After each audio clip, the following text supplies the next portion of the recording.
ఓం నమో వెంకటేశాయ. అందరికీ నమస్కారము. నిన్న వీడియోలో మనము హనుమాన్ జయంతి రోజు ఆంజనేయ స్వామికి అప్పాలు నివేదన చేసినట్లయితే ఆంజనేయ స్వామి యొక్క పరిపూర్ణమైన అనుగ్రహం కలుగుతుంది అని చెప్పుకున్నాం కదా. కొంతమంది కామెంట్స్ ద్వారా అప్పాలు అంటే ఏమిటి, ఆ అప్పాలు ఎలా తయారు చేయాలి చెప్పండి గురువుగారు అని అడిగారు. కాబట్టి ఈరోజు ఈ వీడియోలో ఆంజనేయ స్వామికి చాలా ఇష్టమైనటువంటి అప్పాలను ఎలా తయారు చేయాలో నేనే చేసి చూపిస్తాను. మీరందరూ కూడా నేర్చుకొని ఈ అప్పాలని తయారు చేసి ఆంజనేయ స్వామికి నైవేద్యంగా పెట్టి మీరు, మీ కుటుంబ సభ్యులు, మీ పిల్లలు అందరూ కూడా సంతోషంగా తినండి. చాలా రుచికరంగా ఉంటుంది.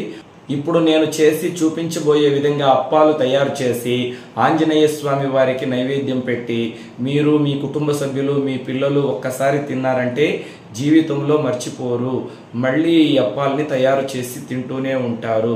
ముఖ్యంగా హనుమాన్ జయంతి రోజు మాత్రమే కాదు, మంగళవారం రోజు, శనివారం రోజు ఎప్పుడు ఆంజనేయ స్వామిని పూజించినా ఈ అప్పాలని తయారు చేసి స్వామివారికి నైవేద్యంగా పెట్టవచ్చు.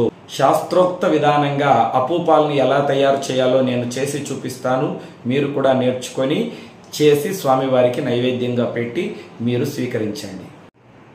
ఆంజనేయ స్వామికి ఎంతో ఇష్టమైనటువంటి అప్పూపాలను మనం తయారు చేసుకోవడానికి కావలసినటువంటి వస్తువులు ఏమంటే, ముందుగా 1 కప్పుతో మనము గోధుమ పిండిని తీసుకోవాలి.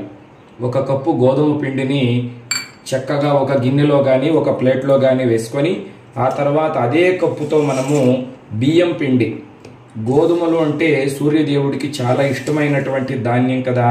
నవధాన్యాల్లో సూర్యదేవుడికి ఇష్టమైనటువంటి ధాన్యం గోధుమలు. ఆ గోధుమ పిండిని మనం 1 కప్పు తీసుకోవాలి. ఎందుకంటే ఆంజనేయ స్వామి వారు సూర్యదేవుడి యొక్క శిష్యుడు కాబట్టి ఆ సూర్యుడికి ఇష్టమైనటువంటి గోధుమ పిండిని 1 కప్పుతో మనం తీసుకున్నాం. ఆ తర్వాత బియ్యం పిండి, బియ్యం ధాన్యం అంటే చంద్రుడికి చాలా ఇష్టం కదా. కాబట్టి ఆ బియ్యాన్ని పిండిగా చేసుకొని అదే కప్పుతో మనము గోధుమ పిండి ఎంతైతే తీసుకున్నామో అంతే బియ్యం పిండిని తీసుకొని చక్కగా మనము రెండింటిని కలుపుకోవాలి. 2 సమానమైనటువంటి కొలతలతో మనము ఇలా చక్కగా కలుపుకున్న తర్వాత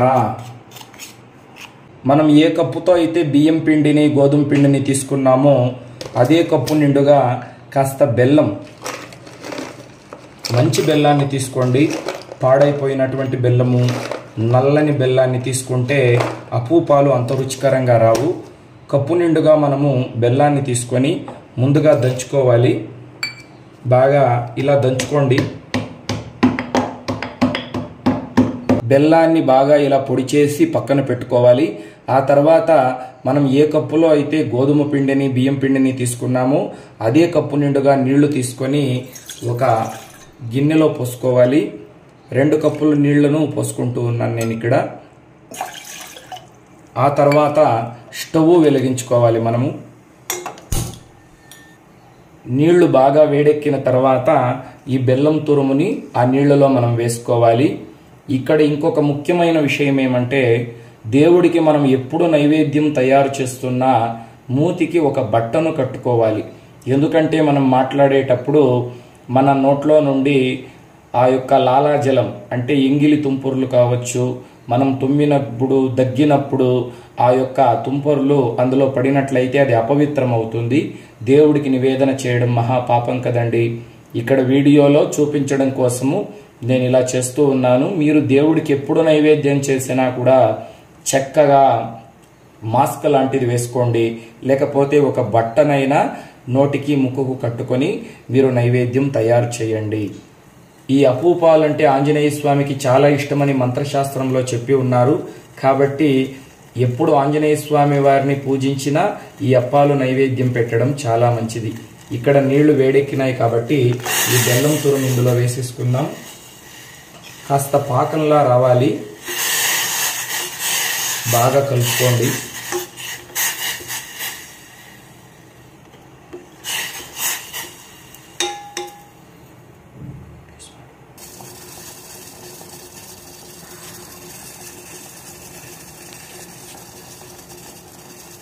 బెల్లం బాగా కరిగిపోయిందండి. కరిగిపోయిన తర్వాత ఒక 3 స్పూన్లు యాలకుల పొడిని అందులో వేసుకోవాలి. చాలా గొప్ప సువాసన వెదజల్లుతుంది. యాలకుల పొడి వేసుకున్నట్లయితే దేవతలకు చాలా ఇష్టము. ఇలాచి అంటారు కదా, ఆ ఏలకులను ఒక 7 ఏలకులు లేదా 8 ఏలకుల్ని బాగా పౌడర్ చేసుకొని అందులో కలుపుకోవాలి. ఆ తర్వాత ఎండు కొబ్బరి తురుము, మీరు పచ్చి కొబ్బరి తురుము అయినా వేసుకొనవచ్చును.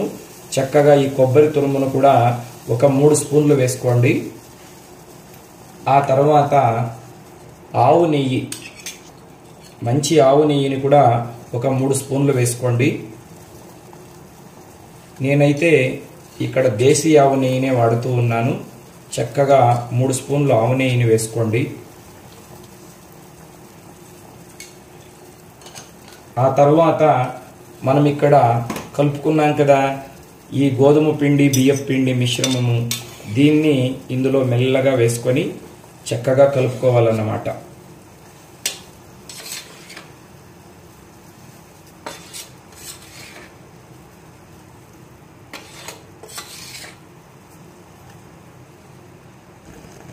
తర్వాత దీన్ని మనం బాగా ఇలా కలుపుకోవాలి. స్టవ్ కాస్త స్లిమ్లో పెట్టుకోండి. ఇలా బాగా కలిపిన తర్వాత 1 నిమిషం ప్లేట్ మూసిపెట్టి వదిలేయాలి. ఆ తర్వాత మనము ప్లేట్ తీసి చూస్తే ఇలా ఉంటుంది. మళ్ళీ దాని మీద కాస్త నెయ్యి వేసుకోవాలి.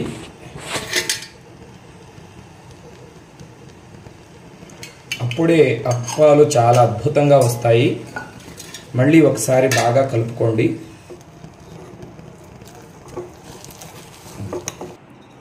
ఇలా మనం దించుకున్న తర్వాత కాస్త చల్లబడాలి.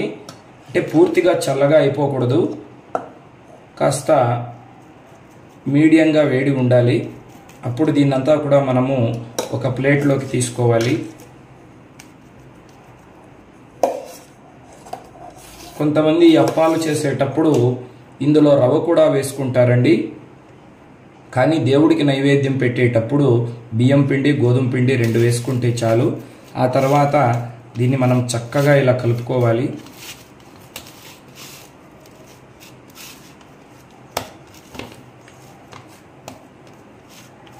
చూడండి, అంత గట్టిగా కాకుండా అంత మెత్తగా కాకుండా మనకు చాలా సాఫ్ట్గా వచ్చింది. అప్పాలు తినడానికి చాలా రుచిగా ఉంటాయి. ఎవరైనా తీపి ఎక్కువ ఇష్టపడేటువంటి వాళ్ళు బెల్లం ఇంకా ఒక అరకప్పు ఎక్కువ వేసుకోవచ్చు.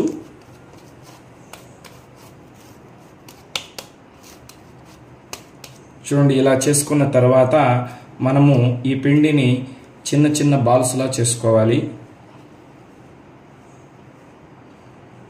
ఈ సైజులో చేసుకుంటే సరిపోతుంది. మనము అప్పాలు చేసుకోవడానికి చిన్న చిన్న బాల్స్గా చేసి పెట్టుకోండి.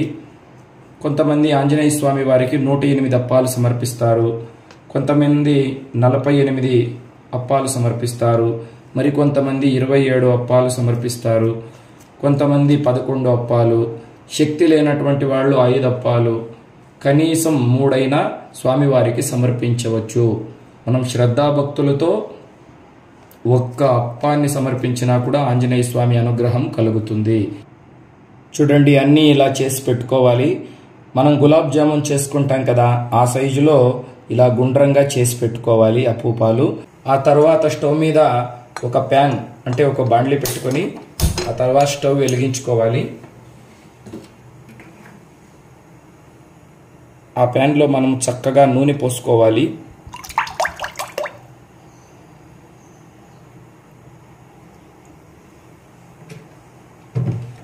నూనె బాగా కాగాలండి. ముఖ్యంగా ఈరోజు హనుమాన్ జయంతి కాబట్టి ఆంజనేయ స్వామి వారికి ఉదయం కుదరనటువంటి వాళ్ళు సాయంకాలమైనా ఈ అప్పాలు నైవేద్యం చేసి పెట్టి స్వామివారికి నమస్కారం చేసుకోండి. స్వామి అనుగ్రహం కలుగుతుంది. ఒక్కసారైనా కుటుంబ సభ్యులతో పిల్లలతో కలిసి ఈ అప్పాలని తిన్నట్లయితే జీవితంలో మర్చిపోలేము. మళ్ళీ మళ్ళీ పిల్లలు చేసి పెట్టమని అడుగుతూ ఉంటారు. అప్పాలను నూనెలో వేయడానికంటే ముందు నూనె కాగిందో లేదో తెలవాలంటే ఇలా ఒక చిన్న అప్పం చేసి ఆ నూనెలో వేయండి. అది తక్షణమే పైకి లేచిందంటే నూనె కాగింది అని అర్థం. ఆ తర్వాత మనం ఇలా అప్పాలని కాస్త పెద్ద సైజులో చేసుకొని నూనెలో వేసుకోవాలన్నమాట. నూనె బాగా కాగిన తర్వాత మనం వేసుకున్నట్లయితే చాలా అద్భుతంగా వస్తాయి అప్పాలు. వేసేటప్పుడు కాస్త జాగ్రత్త, నూనె మన చేతులకు ఎగురకుండా వేసుకోవాలి.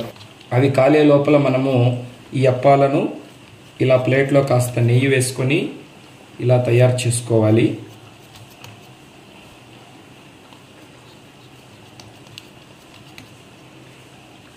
ఎక్కువ మందంగానూ కాకుండా ఎక్కువ పల్చగానూ కాకుండా మీడియంగా ఉండేలా ఇలా మనము చేసుకోవాలన్నమాట.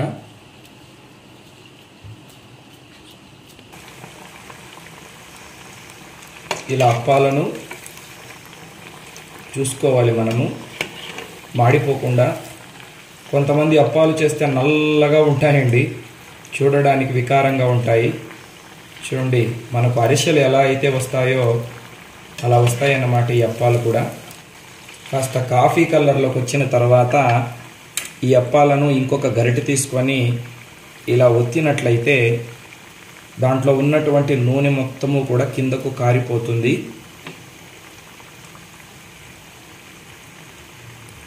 చూడండి ఎంత అద్భుతంగా వచ్చిందో. దీన్ని మనం చక్కగా గిన్నెలో వేసుకోవాలి.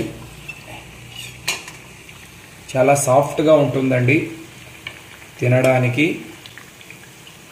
చూడండి, ఆంజనేయ స్వామి వారికి చాలా ఇష్టమైనటువంటి అప్పూపాలని ఇలా మనం తయారు చేసుకోవాలన్నమాట. ఇలా మూడు కావాలన్నా మీరు ఒకేసారి తీసుకొని ఇలా నూనె లేకుండా అప్పూపాలను గిన్నెలో మనము ఇలా తీసుకోవాలి. చూడండి, ఆంజనేయ స్వామికి ఎంతో ఇష్టమైనటువంటి అప్పూపాలను మనం ఇలా తయారు చేసుకోవాలి. అందులో ఒక తులసి దళం వేసి చక్కగా స్వామివారికి నివేదన చేసిన తర్వాత మనము దాన్ని ప్రసాదంగా స్వీకరించాలి. కాబట్టి ఇదేనండి అప్పూపాలంటే. అందరూ కూడా ఇలా అప్పూపాలని చేసి ఆంజనేయ స్వామి వారికి సమర్పించి ఆయన అనుగ్రహాన్ని పొందాలని మనస్ఫూర్తిగా కోరుకుంటూ లోకా సమస్తా సుఖినో భవంతు. స్వస్తి.